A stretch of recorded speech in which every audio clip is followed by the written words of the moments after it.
The past 5 months have been a lot of seasons of change. It's very easy for us to become distracted by all that's going on. And so as a Bridge team, we really felt like this would be a great time for us to reorient ourselves back to our core values of worship and community and mission. These values are not just things that we put on our website and we have on the posters in the lobby. They are important, essential things for us to be living into as individuals, as families, as a faith community. And I have just been really blessed by the messages the last 2 weeks that Josh and Derek brought that have really challenged me and brought conviction to me about, am I really surrendering to God in worship in all of my life? And last week, as Derek shared about community, am I willing to get uncomfortable for the sake of loving others and being in community? So if you did not have a chance to hear those messages, they are online. I would encourage you to check out our church website and listen to those. So our, maybe I'm going to be able to work this. Yes. So we value worship by continually focusing on and surrendering to God and God's character, which transforms our individual lives and relationships. That's really what we were singing about this morning when we said we raise a hallelujah. It's getting our minds off of what we are trying to control, what we are wanting to worship. It is getting our minds, our spirit, our emotions set on God. And that's what brings transformation in our life as we do that. We value community. As an extended family of Jesus followers, celebrating together, encouraging each other, and investing in the lives of others. And today, we will explore the value of mission. While being led by the Holy Spirit, we are invited to demonstrate the goodness of God's love, peace, and healing to our neighbors. We're going to spend some time today in the book of Acts, and we're also going to hear from individuals from our church who are invested in missions in various ways, and I'm excited to hear from them. Last week, as we looked at our core value of community, we focused on the early church in Acts, and in Acts 2, and what community looked like for them. And as we move through the following chapters of Acts, we see that the early church was worshiping together. They were learning more and more what it meant for them to be in community together. They learned some really hard lessons together as a community, as they were growing in number and also as they were growing in maturity. And we also see them engaging in mission to those around them through preaching, through healing the sick, and for caring for the needs in people's lives. And we also learn in Acts about the struggles that the early church faced. They were persecuted for their faith. And these first Christian faith communities gave everything to centering their lives on worshiping God, to living in community together, and on being on mission with God in sharing the good news of Jesus Christ and God's kingdom. They gave everything. Even their very lives of some of them were put to death for their faith. We see this in Acts 7 when the stoning of Stephen happens. He's a leader in the early church, and to his very last breath, he was sharing the love of Christ with the people who were actually killing him. He prayed these words, "Lord, do not hold this sin against them." As I looked through Acts in preparation for sharing today, I was really overcome by Stephen's deep love for God and his deep love for people and his commitment to the mission of God. I recognized my own distractions from what I really want my life to be about as a follower of Jesus. And I experienced a deeper conviction to look at what and who I am worshiping.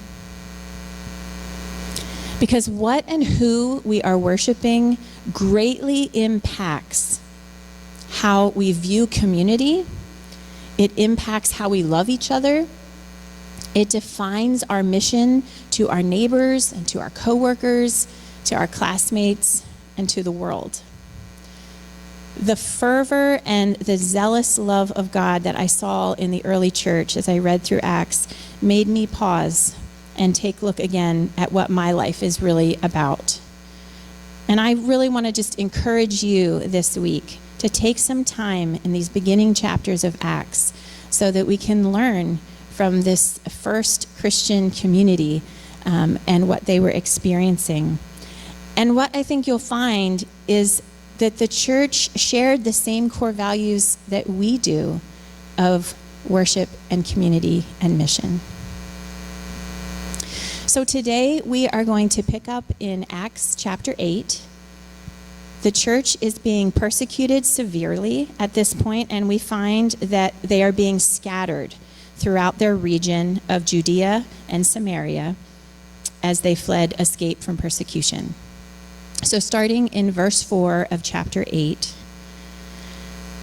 those who had been scattered preached the word wherever they went. Philip went down to a city in Samaria and proclaimed the Messiah there. When the crowds heard Philip and saw the signs he performed, they all paid close attention to what he said. For with shrieks, impure spirits came out of many, and many who were paralyzed or lame were healed. So there was great joy in that city.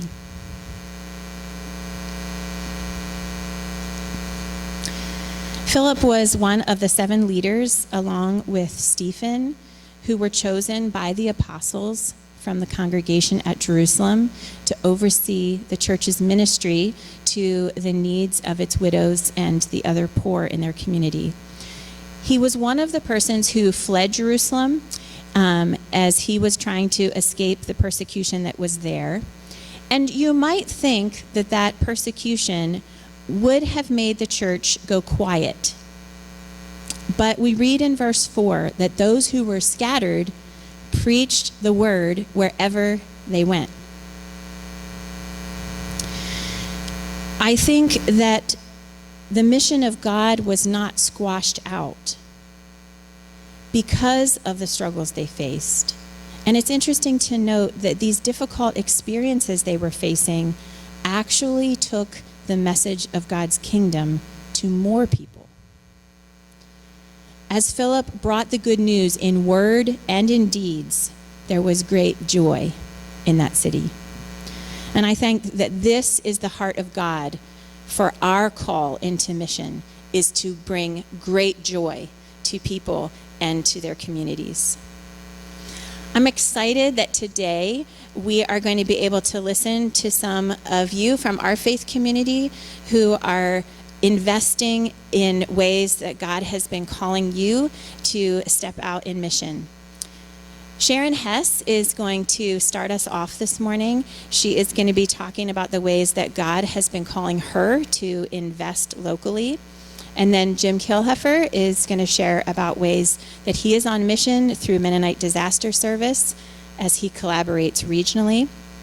And then Larry Ginrich will share about sending globally. The reality is that we can't do and be everything, but we can do what we are called and equipped to do. We're called to invest locally, as they did in Jerusalem. We're called to collaborate regionally with other churches and ministries and to send globally, both people and resources, all to proclaim the kingdom of God to the ends of the earth, which brings great joy to people and their communities. So Sharon, I invite you forward. I'm excited to hear about what you are investing in locally. And I just encourage you, as you listen today, to remember that God has equipped you for a particular ministry in your daily living, in other ministries. And so if you are listening and you feel a prompt towards something, I just encourage you to take notice, whether it's what someone's sharing about or something else, because we are all being called into mission together.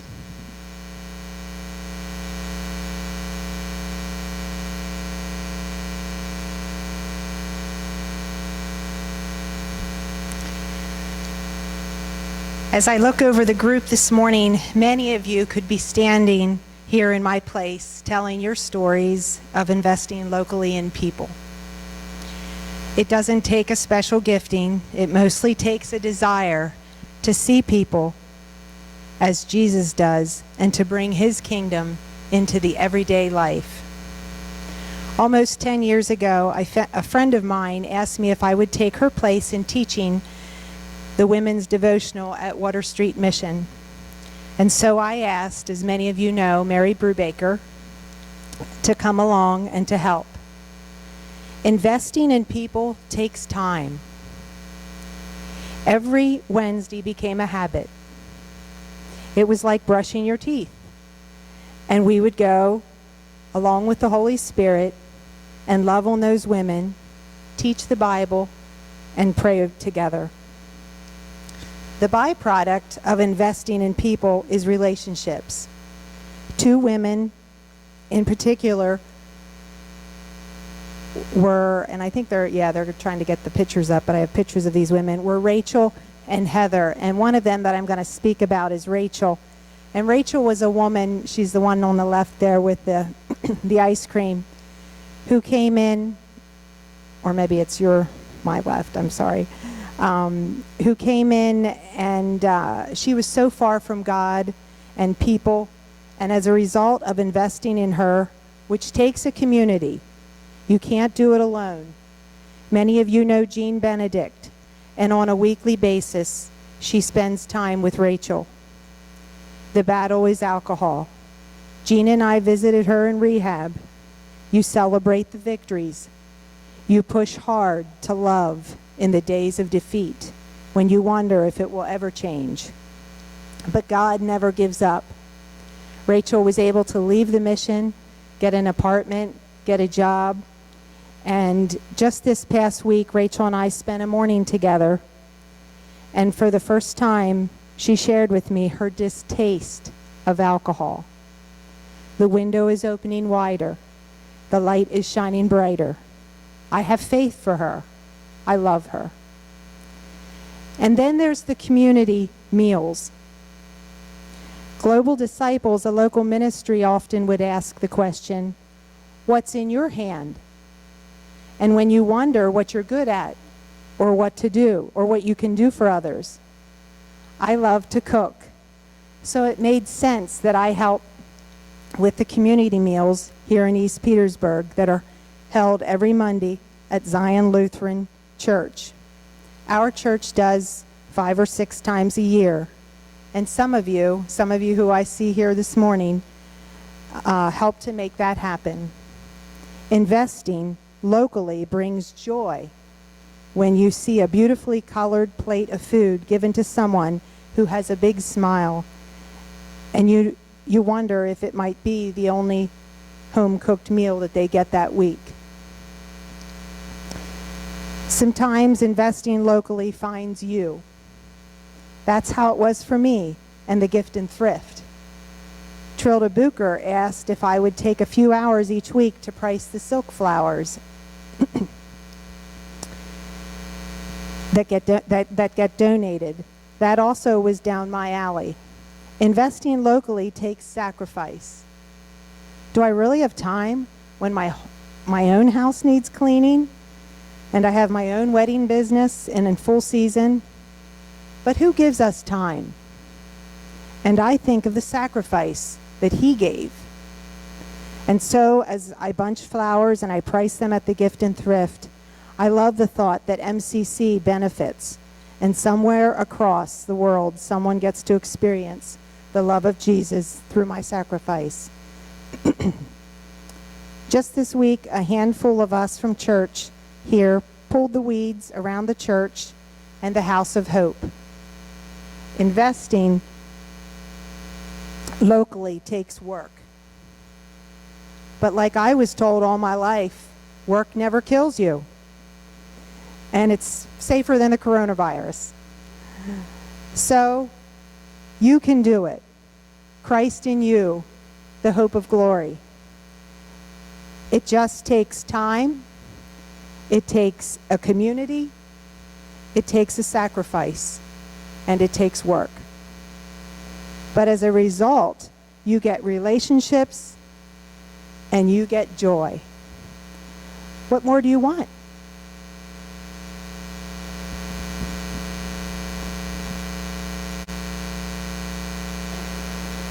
Come on up. Jim Kilheffer is going to be sharing with us today about how he is investing regionally. When I think of regionally, I think of southeastern Pennsylvania. But MDS is a national organization. They go anywhere in the U.S. and our possessions. So that includes Puerto Rico. They go as far as Saipan.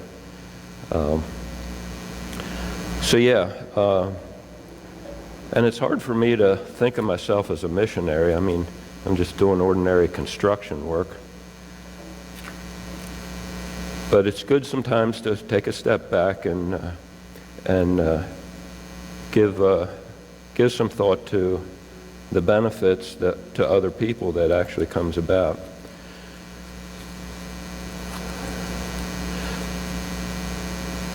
Derek, if you control on no, go to the other picture. Yeah. There is Sharon Taylor. This past year when we went to the coastal Bend area of Texas, Rockport was the city we were stationed in. That's the area from Houston down towards Corpus Christi. They call it, the Gulf turns pretty hard there, and they call that the coastal Bend area. The project I was given was Sharon's house. I didn't see Sharon until a couple of days before I was finished with our part of her job. So for 3 weeks I was working on a house who I hadn't seen the owner. This is Sharon Taylor. She is a single woman with a handicapped child. And she has some issues herself, so it was kind of rough going for her. But our job was just simply building her a house. She moved in on April 17, 2 years and 8 months from the landfall of Hurricane Harvey. A spin-off tornado ripped the roof off of her original home, and that usually happens in the midst of the hurricane, so it's not fit for anybody to try and cover any roofs then, and the rain follows right on that. So the roof was blown off, and the rain soaked everything inside her house.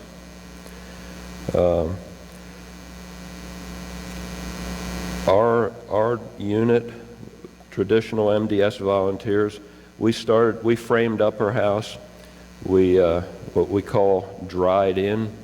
We put the roof on, we put the windows in, we put the doors in, and we framed the interior walls.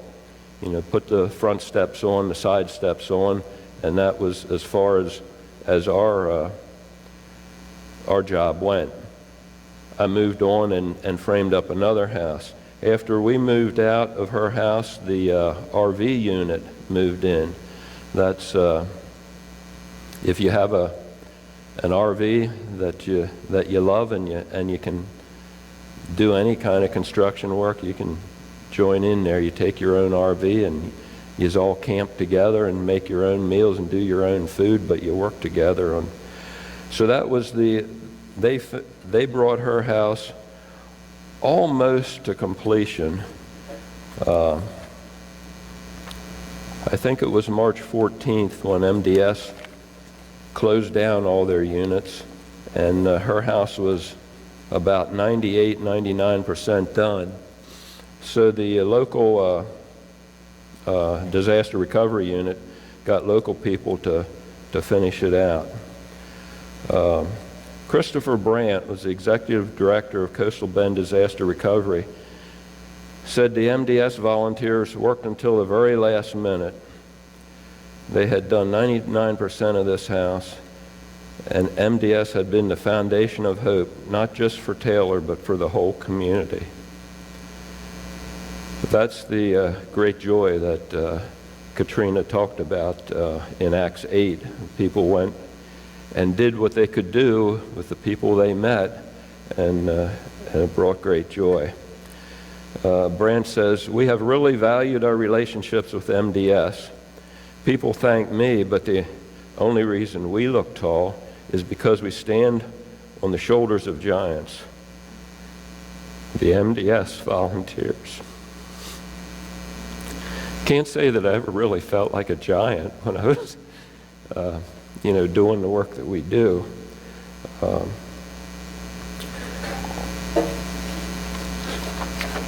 So what is MDS doing now that the virus has become a major player in things? Who hasn't heard of the death of George Floyd? You say, well, how does MDS have anything to do with that? Well, in Minnesota, the response began with a small group from Faith Mennonite Church. Several volunteers walked a South Minneapolis neighborhood that was a scene of both peaceful protests and damaging riots. Bringing brooms and dustpans, they swept up broken glass and other debris.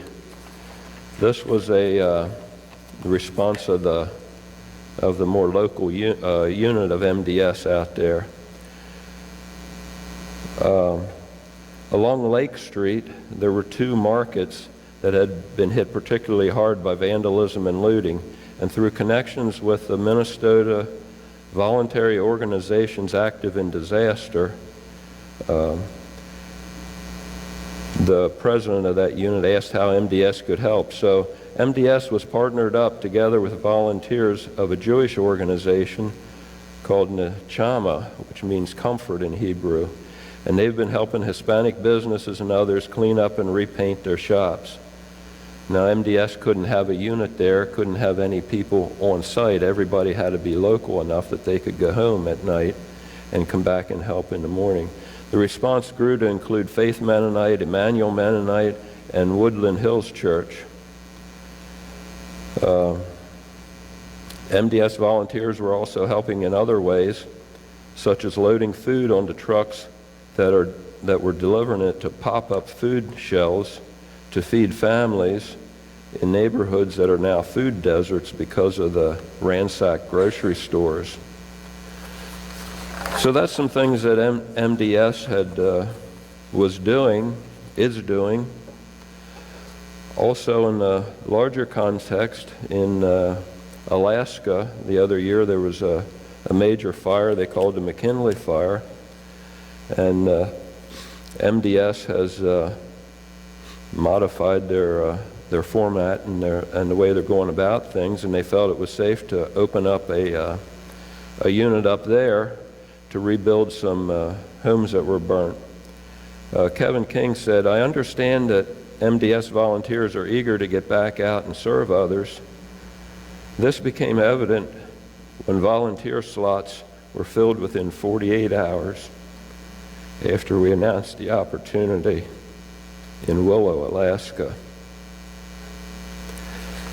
I'm planning to go up there in a couple of weeks to do some hunting with my son Frederick, and I thought, oh man, can I work this in with it if I go a little early?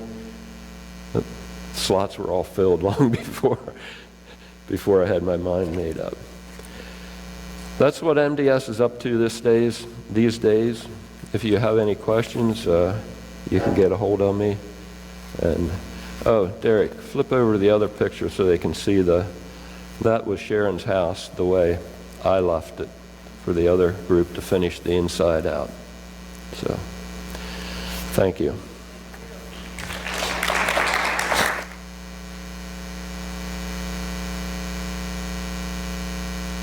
Jim, thanks so much for sharing. It's really exciting to hear about the ways that Mennonite Disaster Service is working. And I just want to say thank you to you for the great joy that you are bringing, you and Martha, as you minister in this way. Larry Ginrich is going to share about sending globally.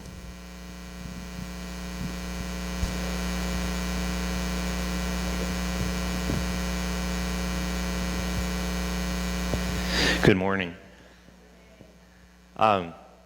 Sending globally is always a phrase that has mixed meanings for me. My undergraduate degree in college was international agricultural development. And one of the things we struggled with is, what does it mean to send globally? Too often it has meant either creating dependence, where the progress only lasts as long as the money is there, or it means imposing your ideas upon a people who have their own knowledge base. And so when the Growing Hope Globally program that used to be known as Foods Resource Bank was brought to my attention back in 2004, it seemed to match with what my understanding was of finding ways to connect globally with people, but do so in a way that had meaning and value and lasting permanence. And so since 2004, this congregation has done that, where it takes crops from local farmers and donated funds from others and helps people who are farming on a small scale around the world. And I need to know where the clicker is.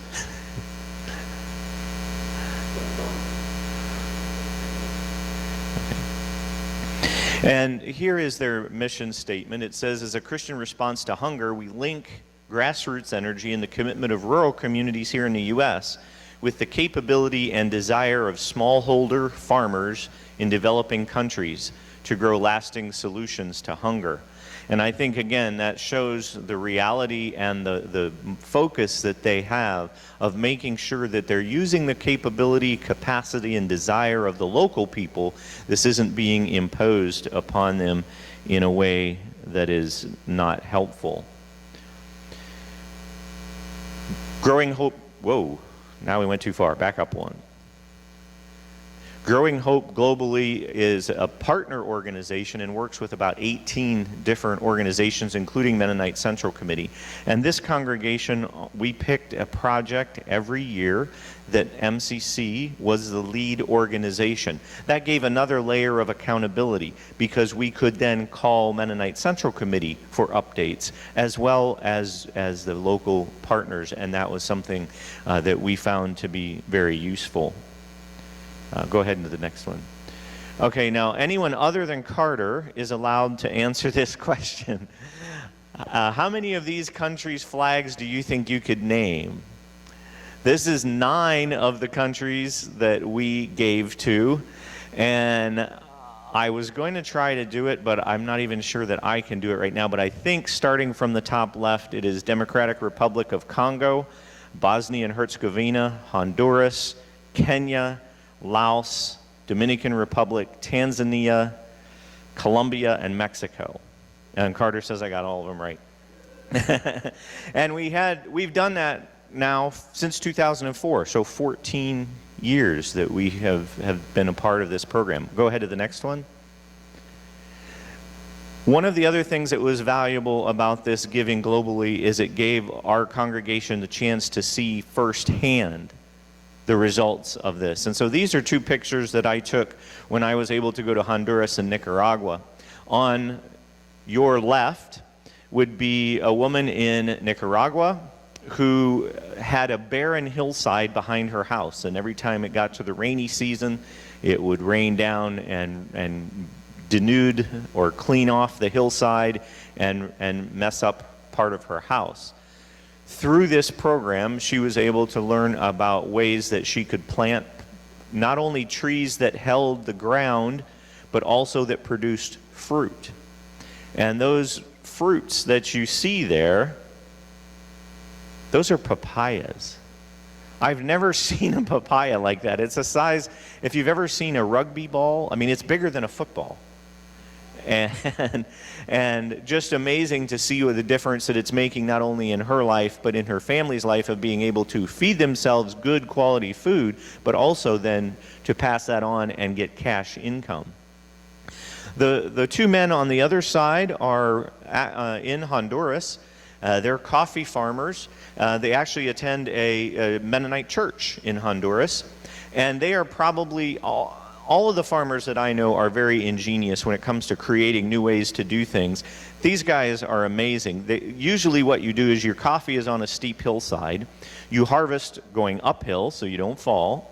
You have all of your coffee raw at the top of the hill. Then you dry it and bag it, and then you have to haul it down the steep hill to the road to get it out to market. They realized that they had the ability with a small loan from this program to buy some PVC tubing, and what they do is they harvest going uphill and dump the raw coffee in, or they dry the coffee on the top of the hill where the sun is, drop it in that tube and run it down to the river. It can be washed and bagged, and they don't have to carry it. And it was just amazing to see the technology that was appropriate for them. It wouldn't work here, and we wouldn't probably want to impose our electrically run elevators or anything like that on their place. But for them, a small loan was able to get them to do this, something that I have great respect for and was so glad to see the small amount make a big difference. Okay, the next slide. So we've been doing this at East Petersburg since 2004. And with some help from Growing Hope Globally and from Tracy in the record books, we went back and we figured it up down to the penny. And this is something that's amazing to me because this is something that was done in addition to the giving locally and the connecting regionally. We were doing this up above that, and it didn't affect our budgets. This was all done through the farmers and the ag businesses and the individual donations even from the children. So go ahead and let's see what it was. $158,661.91 over 14 years. I think that is something that is amazing because it is something that was available to all of us, no matter what our situation was, and we worked together, and it is making a difference. If you could switch to the next slide. I'll read this because it is a little bit small. This is a picture of Max Finberg. He's the CEO for Growing Hope Globally. We're so grateful for East Petersburg engagement with the Growing Hope Globally over the years. You've been extremely faithful and generous with your time and energy.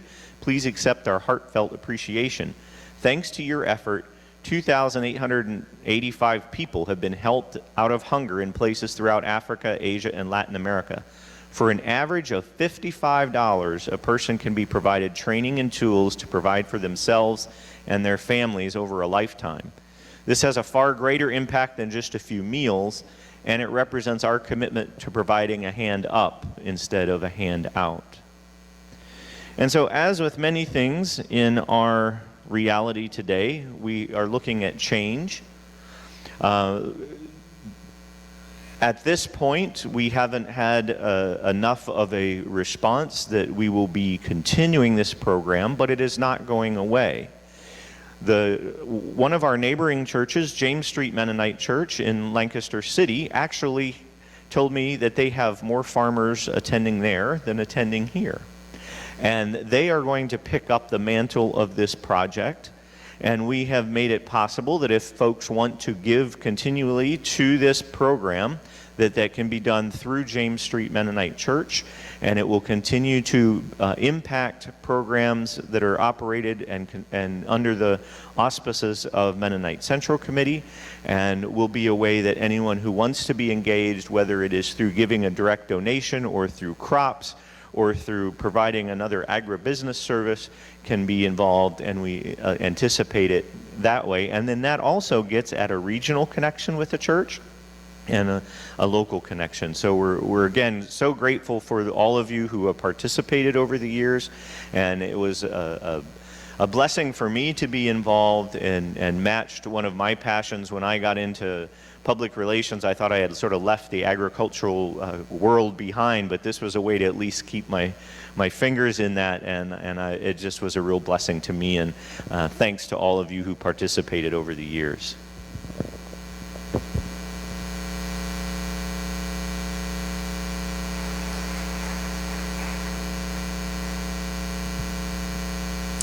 Thanks so much. Yeah, go ahead.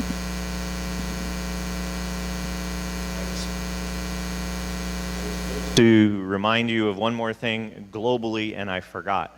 In the announcements that will come to you next week, there will be information on how you can give to the response from Mennonite Central Committee to the huge explosion in Lebanon.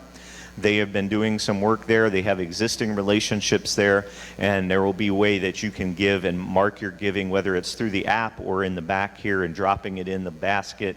If you want to give to that, you'll have that opportunity. Thanks. Thank you, Larry. Larry, thanks so much for all of your leadership with Foods Resource Bank and Growing Hope Globally. Same thing, new name. Thanks for your leadership over all these years and the ways that we've been able to connect to that. It's exciting to see what has happened and how many people have been impacted.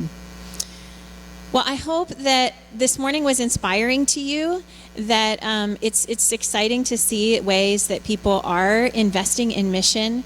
And I encourage you to keep spurring each other on in this. We talked a lot about different organizations today that we can be involved with in mission. But mission is something that happens in our everyday life. And just as we read from Acts 8 today, where it said everywhere that they went, they were sharing the word. And I think when we think about that, that is not just us speaking, but that's demonstrating love to people in various ways. So let's continue to be asking the Lord how it is that He is calling us to engage in mission, to care about the things that He cares about, and to join Him in that work.